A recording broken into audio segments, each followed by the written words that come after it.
Welcome on into this edition of Union Talk. I'm your host, Sean Brace, joined by my co-host, Mr. Ryan Ellis from Calkins Media. Make sure you follow him at The Sports Nomad. Ryan, hey, last time we spoke, the Union were heading up to Toronto for that playoff game, which was really important. It's a good season for the Union, not the way that we wanted to finish the season, and obviously losing to Toronto 3-1 in their place, in their building. But and Toronto looks really good right now. Oh, yeah. So who knows what's going to happen? They might hoist the cup at the end of the season. But let's focus on the Union. Big picture, 2016, pretty good season. A pretty good season. That's the best way to put it. I wouldn't say great by any stretch of imagination, but hey, as Jim Curran mentioned, we were supposed to finish, in dead last place. A lot of people had us in dead last place, making the playoffs, albeit sneaking in at the very last moment, making the playoffs, going to Toronto, and just losing to definitely a better team. No shame in that. I know I sat here a few weeks ago saying I think we got a shot here. I obviously was wrong. Hey, it wasn't that bad of a game. No, it wasn't that bad of a game. I mean, Toronto was clearly a superior team. Although I will say, early on, the Union had some terrific shot chances on net, and Toronto's goalie able to make a few stops. And when the Union got on board or got that goal, it was like, ooh, all right, it's a different team. 2-1. Yeah. So exactly. So you know what? A good season for our Philadelphia Union. I agree with that. Let's look at 2017. Focusing in a little bit on 2017, looking back at 2016, the good things. The things that are going in the Union's favor as we proceed to next season. Ernie Stewart off the top of the list. Oh, my God. Yeah. Heard a great interview with Ernie on Sirius XM radio last week on the MLS channel, soccer channel. And he was honest about a lot of things. Good 25-minute interview. It was the day of the Costa Rica Team USA game, which we'll touch on in just a moment, the shellacking. But he was honest about it and saying that, I hopped in, didn't know what I was really going to get into in 2016, but things started happening really fast for us. Mm-hmm. The additions of Alberg, Ilsinho, really good. Andre Blake, shining. Mm-hmm. Chris Pontius winning Comeback of the Year player. Absolutely. Shout out to Andre Blake winning Goalie of the Year. Keegan Rosenberry, runner-up for Rookie of the Year. A lot of good things for this team right now. Considering where they were and what this year could have been, my hat is off to Ernie Stewart. Thank you so much for taking a shot on a little team called the Philadelphia Union. He's done some amazing things. And we got Ernie Stewart. You got that brand new practice facility. And you got a rabid fan base, a beautiful stadium down there in Chester. They're in a good position to take this team forward. I would say we're no longer the doormat of the league. Certainly not elite, but we're definitely in that second tier. And if we make the right moves, Sean Brace, and if we get some good investment from our owners, we can make that leap a lot like Toronto has in the last 2 years. Talk to me about the academy. Seems like I'm reading a lot about the academy right now. Some players, obviously, who knows what's going to happen with them, but it seems like some good things are happening. Some great things are happening with the Philadelphia Union Academy. YSC does a great job out in Wayne. We are really the only true academy in MLS. It's essentially a high school, for those of you guys who don't know. I mean, these kids come in, they do their studies, and they do soccer 24 hours a day. Well, not minus sleeping, of course. But it's really the only true academy. When the Union set up their academy, they looked over to Europe as their guide. And now you got, for all you guys don't know, the Dutch national team and the Dutch system is considered one of the best in the world. Mm-hmm. And that's the system that Ernie grew up in. So now we got a guy who is well-trained in that area at the head of our academy. And I could see a solid contribution coming out of the academy within the next 2 or 3 years, for sure. That's all part of it. It's all coming together. Let's look to 2017. Like I said, a lot of things roll in the Union's favor as we get the season will be here before we know it. Training camp is in Clearwater. Oh, yeah. Clearwater. So that'll be February. Snapping of fingers, I'm getting married in March. All right, so it's all going to be happening really fast. Trust me when I say that. Give me something that the Union need to improve on in 2017 to take the next step. And obviously, making the playoffs, huge. Absolutely. And I'm not sure if one player is going to be an ultimate difference of them hoisting the cup at the end of next year. You need some luck, you need some breaks. But give me one position that we need to focus on in this offseason. I'll actually give you 3, Sean. Okay. And it goes all along that spine that I've been talking about since you and I started talking about the Union. First is sign Andre Blake. He is the reason we made the playoffs. Yep. I mean, especially early on, there were some monster saves. Games that could have been draws, the Union were able to win. Number one, sign Andre Blake, or if you do sell him into a European club that has a big, big paycheck coming our way. Number two, you got to replace Tranquilo Barnetta. This guy he was the captain. He embraced this team. MVP 3/4 of the season. Absolutely. Hands down. And he embraced this city. He embraced this team. And, going back to Switzerland, and you and I, sing his praises.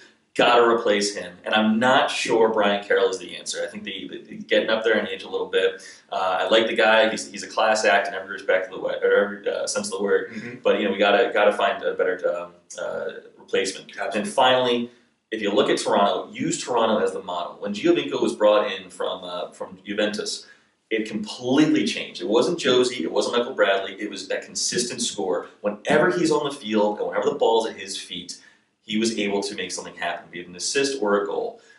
You got to find a player like that. And no, I do not have the top of my head. I have a lot of research to do, but there's a player out there that's looking for he can't get on the field in Europe, or is an up-and-coming star here in the States. That can be that guy. We got to find that guy. Yeah, look, like you said, I had a couple players I need to do my research. Well, I think we can all bank on Ernie Stewart. No, absolutely, yes. You have to have a feeling that Ernie, and I thought Roland Alberg had a good season. I didn't know anything about the guy. And all of a sudden he comes in and he's banging 3 goals in one game and, kind of flailed down the stretch. I think the whole team did. Oh, yeah. So I'm not really going to focus on Roland on that. But you'd have to believe that Ernie's got one of those, players up his sleeve. He really, like I said, this guy grew up in the Dutch system. They know how to develop talent, know how to develop players, and know how to find players at the right time.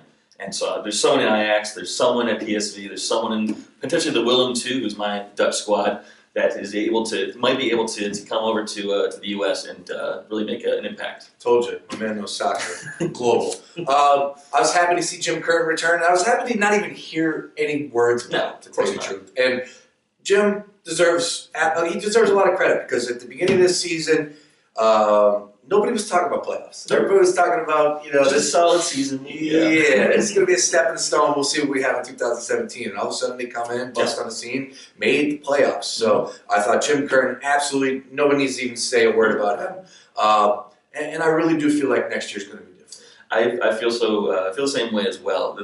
I believe in Jim Curtin. I love the guy, especially a local Philly guy. We love you, Jim Curtin. But this year, expectations are much higher. Sure. You got the Revolution coming off a weak year. They're going to be back with vengeance. You got DC United, who came on strong at the end of the year. You got 2 teams in New York with unlimited funds that can bring in any DP. And then you got a new team in Atlanta with a world-class coach. So there's expectations are going to be up. The competition's going to be up. It's up to Ernie to supply Jim with some players, and then Jim to execute properly. And I fully have the faith in him to do that. Wow, good point on all those other teams bouncing back too as well, not just a Union here. All right, well, look, anything big picture? We're going to touch on Team USA real quick. Anything big picture you want to say about the Union? I mean, I think we just covered a lot there. Like I said, I have a good feeling about next year.